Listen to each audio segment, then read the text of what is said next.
своих руках я держу газету под названием «Во имя Родины» от 15 августа 1943 года, в которой написано о добросовестном и честном почтальоне, о моем прадедушке Татаеве Викторе Михайловиче.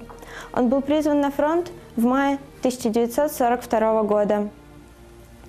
Он служил телефонистом при штабе полка.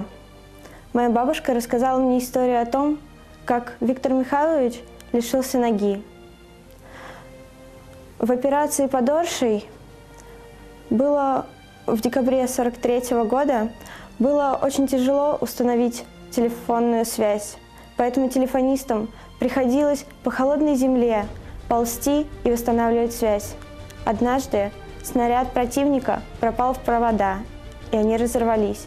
Моему прадедушке пришлось ползти и восстанавливать связь, но ему не хватило провода, поэтому он остался и держал в руках провода, чтобы они не разъединялись. Но была здесь суровая зима, руки замерзли, поэтому он сцепил провода в зубах, а руки спрятал за пазуху. Но противник снова открыл огонь. Пуля попала ему в ногу, но он оставался на боевом посту. Их отряд попал в окружение, и они несколько дней искали пути отхода.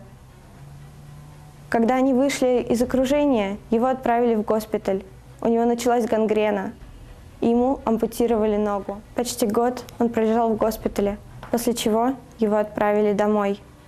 Виктор Михайлович был представлен к награде. Он получил медаль за боевые заслуги, которая в нашей семье хранится до сих пор.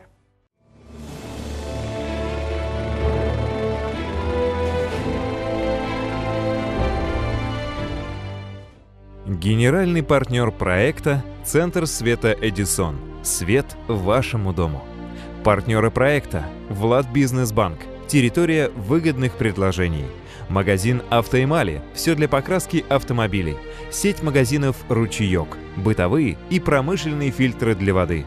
Компания «Еламед». Производитель медтехники номер 1 в России.